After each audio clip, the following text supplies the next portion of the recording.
Now, in 2026, at the time of recording this video, I have only played one game this year. And you know what? By the time that you watch this video, that game doesn't even exist. That game is Anthem, the sci-fi looter shooter from BioWare and EA, which closed down on January the 12th, 2026. Now, when I first heard the news of Anthem's closure, I was left feeling pretty hollow. Not because I had a ton of time in the game, but exactly the opposite. And mostly because I'd never given it a second thought after hearing bad reviews about it back in 2018. However, when I learned that this wasn't just a shutdown with an offline component that could be played anytime, but instead a full board wipe where the game could never be accessed again, I decided to suit up for the first time while many others were likely logging off for the last time. And I streamed my progress to see if maybe, just maybe, I'd missed out on something special, and also decided to see the game through to the very end of its life. And while all of this was going on, I was also finding out the real story as to what was going on behind the scenes, because I spoke to Mark Darrah, a senior developer at BioWare at the time, to find out the truth, which was, did this controversial game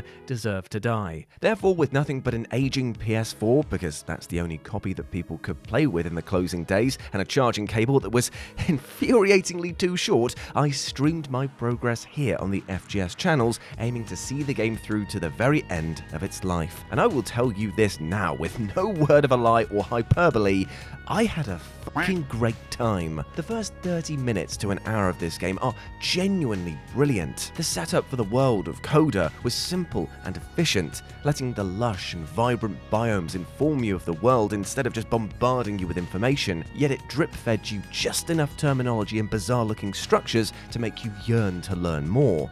The graphics were shockingly good, with the designs of the Javelins going so hard that it definitely could beat up your dad. The shooting was chunky, satisfying, and pretty intuitive. Woo-hoo! The combat just feels nice, man. The dodging is really responsive. That's sick.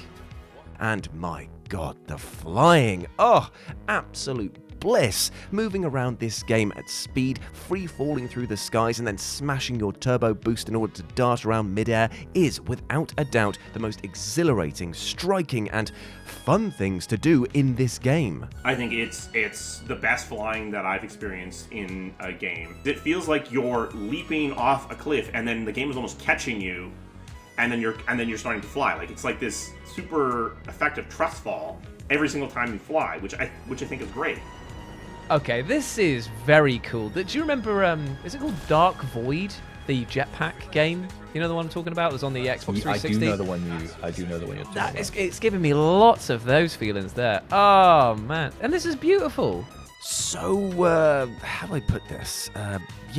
What the fuck is going on here? I thought that Anthem sucked. I was under the impression that this game was a smelly pile of garbage, which was about as much fun to play as swimming in tepid sick. Well, here's the thing. While I was having a blast zooming around through the air, embracing the lush vistas and blasting apart local wildlife and clearly struggling pockets of humanity so quickly it didn't give me pause to question how horrifying it'd be to see your friends obliterated just for not conforming with the ruling authority of the area, the chat was continually popping off, telling me that this game was about to fall off a cliff in a pretty big way. You see, what I loved about Anthem at this point was the tight focus that it had on giving players a vibrant world to explore, and was backing this up with some pretty stellar world building and storytelling, which are all classic markers that you'd expect from BioWare. In fact, Mark mentioned in our chat that Casey Hudson, one of the key minds behind BioWare's success, had pitched Anthem to EA as the future of storytelling. But it is worth noting that Casey left Anthem mid-development in 2014, leaving Mark and the rest of the team to bring it to market. So the biggest problem that Anthem had suffered from late 2014 until mid 2017 was a lack of decision making and a lack of committing to decisions that it made. So, it put flight in, it took it out, it made flat levels, and then it made spiky levels. It was having a lot of difficulty committing to decisions, partially because it didn't have a really strong overall leader, partially because it had a leadership team that was used to reporting to Casey Hudson, and Casey was the person who made most of the final decisions of the projects that he led. So it was just a team that was used to churning unless someone came in to lock things down. It was about making a multiplayer game that could do strong, heavy storytelling. There was a bunch of other stuff about, like, like, we'll make a game that has a different business model, and you can play it for free, and then you'll pay to, like, there was a bunch of stuff, but it was like perfectly crafted pitch for EA in 2012, 2013, because, you know, they love the idea of, we get to keep the storytelling of BioWare, but we're also going to be a multiplayer game. We'll make way more money. We're going to be a live service. We're going to be, yay. Basically, when it was pitched, looter shooter wasn't even a term yet. I mean, this is before Destiny shipped. You had Borderlands, but I don't think people had figured out that there was a genre here yet. Yeah. The game that was being imagined, you could see it as sort of a natural evolution of what BioWare had done in the past. It's anchored around storytelling. It's anchored around characters, but it's multiplayer, but it's always online, but it's a shared world. Like, you can sort of see that, but then what happened was, as looter shooters kind of crystallized into a genre, Anthem became a looter shooter. It took a really long time to admit that it was a looter shooter, but it became a looter shooter. And as that happened, these bits that kind of left BioWare with Casey about, you know, storytelling and group storytelling stuff, that sort of fell away. So when you started with was some sort of pitch that was, it's a BioWare game, but became all the BioWare part fell away, and you were just left with the but. Now watch this, Lise. You can actively see the moment that Anthem's identity shifts irreversibly from a BioWare story-driven title into its looter-shooter form. Honestly, this first hour or so feels so tonally different to what the game reveals itself to be, and while this isn't reason enough to call Anthem terrible, its whiplashing tone really does feel jarring, especially when Mark confirmed that this identity crisis was affecting development in some pretty uncomfortable ways. They were really reluctant to say, we're like X game with the following changes, and I personally feel that that's a very powerful thing to be willing to say. If you're willing to say, we're like Baldur's Gate 3, but instead of combat, we have poker or whatever. Like, that's like, you're like, oh, okay, I kind of already have a vision of what that game is. If you're only focused on what you aren't, and you're completely original from everyone else, it prevents you from using the learnings of those other games to move you along. So by being unwilling to say that Anthem was like Borderlands or Anthem was like Destiny, you ended up making mistakes that had already been made, and you had to drive through the swamp for a really long time, and you kind of end up back. You could have jumped 6 months of exploration on some features, a year of exploration on some features, by simply jumping to, oh, we'll just do this like Destiny. We already know that particular feature is effective. Or, here's why it doesn't work in Destiny. We'll do this sort of slightly different version of Destiny. Like start with something that you understand. I mean, it does work sometimes. These, like, we're a totally original game that's never been done before. It does work sometimes, but man, do you need a very strong leader to guide that through the darkness. And that's exactly what Anthem didn't have, is their very strong leader left in 2014. And then they didn't have that. So all they had was, we're not Destiny, we're not Borderlands. It's like, well, then what are you? It's like, don't know. I mean, the first thing probably was trying to get a mission to exist. No mission had been finalized on Anthem when I took over. That's crazy to think. Yeah, this is partially where I think BioWare's single player, let's call it single-use content pedigree, was working against it. Like, you know, if you think about most of the content that BioWare's made over its history, not just the pure storytelling stuff, but like random encounters, stuff like that, these are things that are designed to be experienced once. Obviously, Anthem couldn't work that way, because you're going to experience these things a whole bunch of times. So there was a lot of exploration going on to try to figure out how to make missions that could change and evolve. One of Anthem's big central systems is called Ecosystem, which is designed to create encounters. It hadn't really been locked down. Something's got to be the worst thing in the game. And my feeling is the way you get quality out of a game is you make a piece of content and you finish it and you set it down and you move on and you make another piece of content. And you don't go back and say, you know what, that mission wasn't very good, I'm going to burn it to the ground and build a new version of it. You don't do that until you've built a whole bunch of missions. Because if you don't do that, And this is what was happening, is you build a mission, and you go, that's not so good. Let's burn it down, start again. And then you build it, and say, that's not so good. And you don't have anything. You have 0 missions. Whereas if instead you built that first mission, and it wasn't that good. And then you built the second mission, and it was a little bit better, but it was bad in different ways. And you built a third mission, and you built a fourth mission, and at some point you might say, okay, those first 4 missions we made are garbage. We're going to just delete them. But at least you're doing that when you now have 15 missions, as opposed to you're doing it when you have 1 mission and you burn it down and now you're back to 0 missions. I think one of the reasons why, I think a lot of people at BioWare consider Anthem's crunch to be the worst that they ever experienced isn't because it was the longest or the most, like, we're working 7 days a week.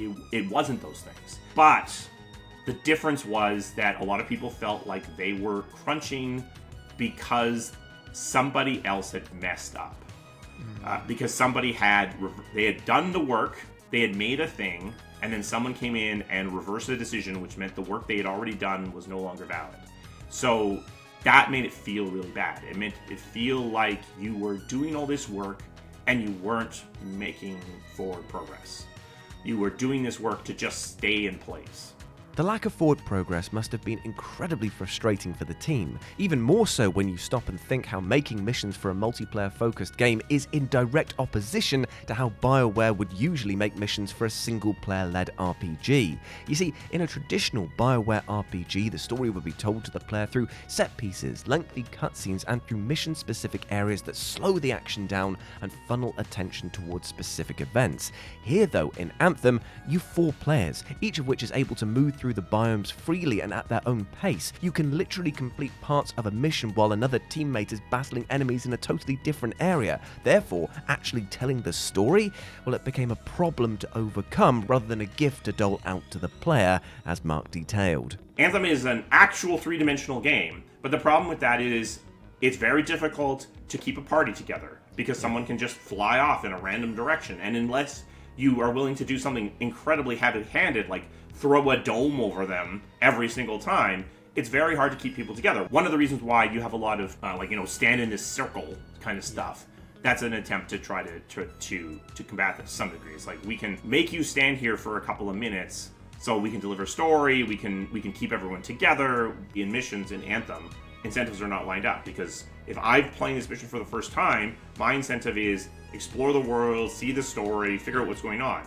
If the other 3 people with me are playing for the 60th time, their incentive is get through this thing as fast as possible, blow through it, just like trivialize everything. There's nothing preventing that experience destruction. So what's happening is the game naturally is filtering, like condensing down, distilling down to the people that are playing it again and again and again. But that's naturally going to cause your player base to shrink. The people who play it the fastest are having the best experience, and they're kind of wrecking the experience for everyone else, which is going to cause those people to fall away. Imagine going from a game like Jade Empire or Mass Effect to having to corral players together just so you can tell them what the fuck they're actually doing. And from the player's perspective, this isn't even fun. It funnels you to shooting ground areas, feeds you some intercom text, and then off you go. I mean, how can you even begin to care about what's going on? This one instance is an utter death knell to long-term enjoyment. Rushed mission implementation because of the time crunch on developers, plus uninspired story delivery, plus repetitious mission scenarios forcing you to stand on location and kill relentless waves of enemies, well, that equals a formula for near immediate burnout. And the worst part of all of this is the fact that there wasn't even enough of this basic ass content to keep players entertained. I do feel like every live service, every team that makes a live service game needs to learn the lesson that you don't have enough content. Everyone's heard that. Everyone thinks they know that statement, but until you actually experience a QA team or the game in alpha and people just blowing through the content at incredible paces, I don't feel like any person can learn that lesson without going through it. Because I keep seeing it happen. It's like, even Anthem was no different. It's like, we knew that, but then we thought we did it. We were like, oh no, but we made so much more content. It's fine. It's like, nope, it's not fine. So like the fact that the end game is thin on Anthem is partially because it wasn't super ready to go. But it was also partially because there was a belief that we had a little bit of time to fill it out afterwards. So we're in this horrible situation where even I, as a tourist with only a few hours under my belt, was already beginning to see the wear and tear of Anthem's gameplay loop. I was loving the combat. I was still in awe of the world around me, and the thrill of teaming up with other players really was a huge positive. But I abjectly didn't care about what I was doing, nor was the game rewarding me much for my efforts, with a drip feed of loot and unlockables so barren I had bloody sand in the crack of my Javelin. I was loving my time in the game, but paradoxically finding less and less reason to stay there. A problem, simply put, that time itself developing would have likely fixed. RPGs, like shooters and those kind of like very feature-driven games, they're evaluated as if they are almost like they're like a toaster. So it's like, it doesn't matter that the toaster is a beautiful toaster, because it toasts unevenly.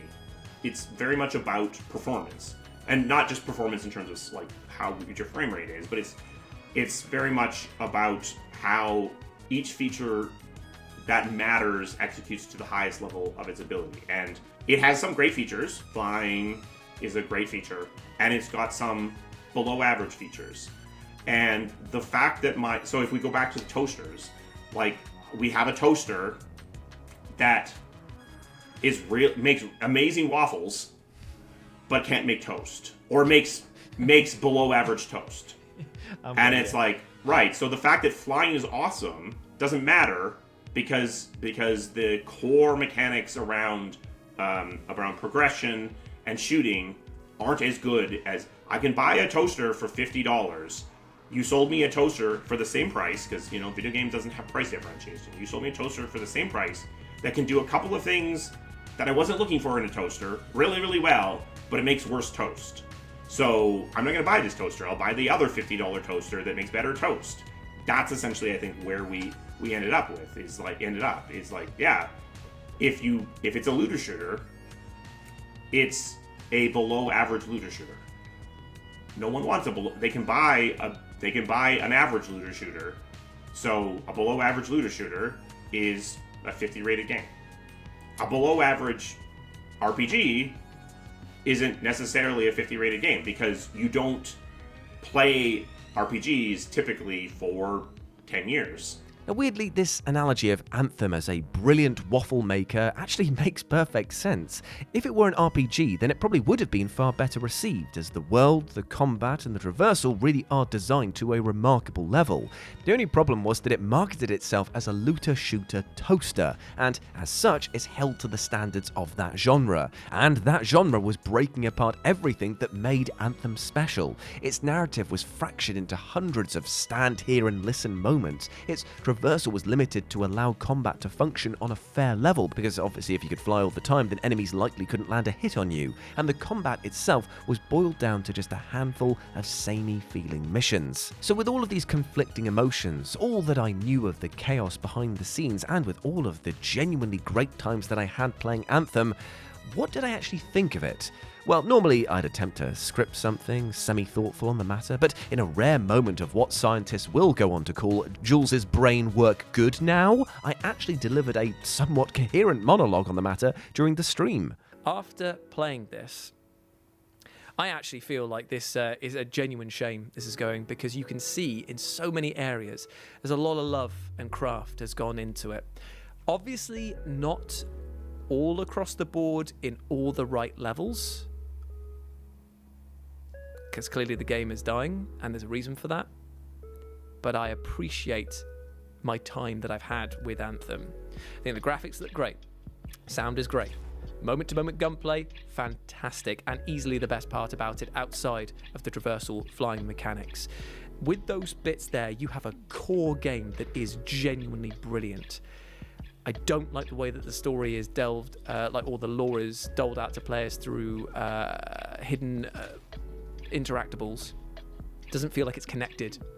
The biomes are amazing, but don't really feel that fleshed out with things to do. The fact that you don't get experience for killing like enemies and grunts means that there's no incentive to go out into the world to do it. There's no incentive to explore, and therefore you don't learn about the world, therefore you don't have a reason to care. The Stronghold mission was by far the most fun experience I've had in the entire game, like blasting apart enemies and going through all of that. However, I could see that getting very boring and repetitive once you'd min-maxed your player. So, a great, short, violent burst of energy and colour and design choices that I really appreciate, but it's a short-lived drop-off of that curve that just... I feel like if I had this more than a week, I probably would feel like I'd seen it all and done it all. Unless people out there can explain to me what the appeal is in the end game, I feel like I've gotten to see everything that this game has to offer. Outside of cutscenes in the story. Yeah, exactly. So I am genuinely upset that it didn't achieve what BioWare and EA set out to achieve with this game. And I do feel like it being delisted and being deleted forever is a very weird example and not one that I agree with. I feel like it could be preserved in some form or some fashion. It feels almost like a spiteful decision almost to get rid. We are moving on from this. I don't want to think about it anymore. Well said, me. And you know what? If that isn't good enough for you, why don't you take a look at the final moments we had with this game, in which I unfortunately had to catch a train home, so we strapped our Javelin up to walk in circles as we waited for the game to close. Now, at first, it might seem like nothing, but I tell you what, really look at this situation. You can see the endless cycle of the looter-shooter format, the silent vigil of players watching Anthem take its final breath, and then, without warning, the sudden black screen and boot back to the main menu. No goodbye, no farewell message, not even an exact time given to players as when the lights would go off. It's pretty poetically tragic, right? This is the first one that's going to actually, of any game I've ever worked on, in 28 years now, I guess, that will actually go away forever. Yeah. And that's weird. It's weird and like kind of upsetting. It's like it's that it's going to just be gone. Like parts of things have kind of gone away like over the years, but the games themselves continue to exist. And the fact that this thing is going to be completely gone, that's super odd. And you know, I'm a big believer in game preservation as like, you know, and as an industry we've done a bad job of that. And so this kind of goes on to that stack of like, okay, so for reals, unless someone is willing to reverse engineer the server, this is going to be unplayable, completely unplayable. And the truly frustrating part of all of this, well, it turns out that Anthem didn't need to die at all. You see, while EA was proud to spout in its marketing that Anthem was designed from the ground up to be an online-only title and therefore wouldn't be accessible in any form after the shutdown, this wasn't entirely true. It effectively, the decision had already been made. It was going to be client-server. It was the way that it had already been intended. It was the way that it was architected. But there was a contingent of people that really wanted it to be peer-to-peer because, for obvious reasons, the peer-to-peer allows you to have much lower costs of operation, but it wasn't really practical at that point in time. So I guess that was probably the biggest, hardest decision, even though it was largely already, like, I would say the boat had sailed a year ago, but because they hadn't admitted to themselves, they were not crystallizing around the fact that this was the reality of what was going to happen. Had the game stuck to a peer-to-peer model even partly, then fans and preservationists the world over would have been able to save Anthem. It could have lived on through community servers and offline variants in a similar vein to the original Halo 2, Star Wars Battlefront games, and even the original Destiny title. In this form, it would have had a chance because fans would have actually been able to access the data locally over being dependent on EA's official servers. And it speaks to a wider problem of how much ownership do we as players have of our games. If you pay full price for a title only for it to be shuttered a few years or even less than that, I'm looking at you, Babylon's Fall, then what are you actually left with?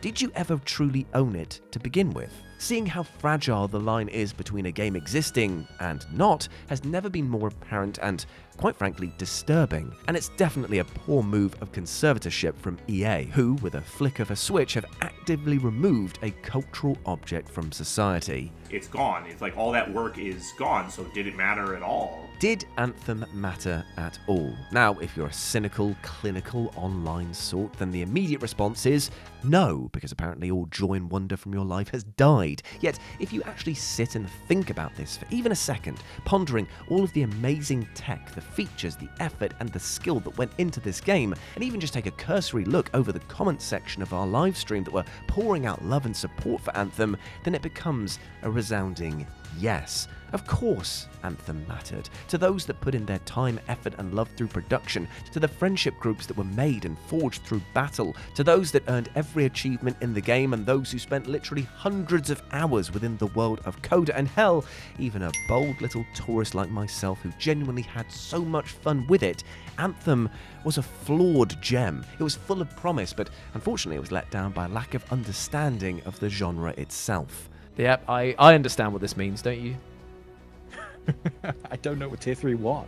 Yeah, I know, but all I'm seeing is the numbers go uppy. Numbers are going up. And just because we can't play Anthem anymore, it doesn't mean that the memories and lessons learned along the way are also relegated to oblivion as well. These will always remain. Therefore, in a rather sweet way, while Anthem right now is literally nothing within the gaming space, because it meant something to so many, it actually has the ability to endure forever. So why don't we raise a glass and toast this game to Anthem, the best toaster that made amazing waffles that I'll ever play. And we'll wave goodbye.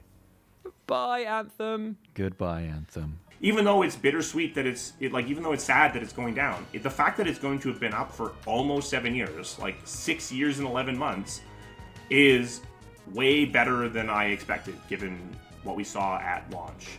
So I'm glad it stayed up as long as it did. I'm glad that people got enjoyment out of it. I wish it wasn't going down. I wish that it would stay up, even though it would remain a niche product. But I'm glad that people got something out of it. Thank you so much for watching this video, and I hope that you enjoyed it. And I just want to give a massive bit of love to Mark for taking the time to speak to me and for sharing his thoughts, as well as the FGS team for making the streams possible and for being on hand to help with all of the tech issues that arose, and also to Kayla for editing this video. Now let me know what you thought about the video down in the comments section below, and I hope that you're doing well. Yes, you watching this video. I hope that you are treating yourself with love and respect, because you bloody well deserve that and so much more. And I hope that you're sharing that love with your neighbour as well, because we're all about building bridges instead of burning them over here. As Anthem itself always touted, strong alone, stronger together. Big love, and I'll speak to you soon. Bye.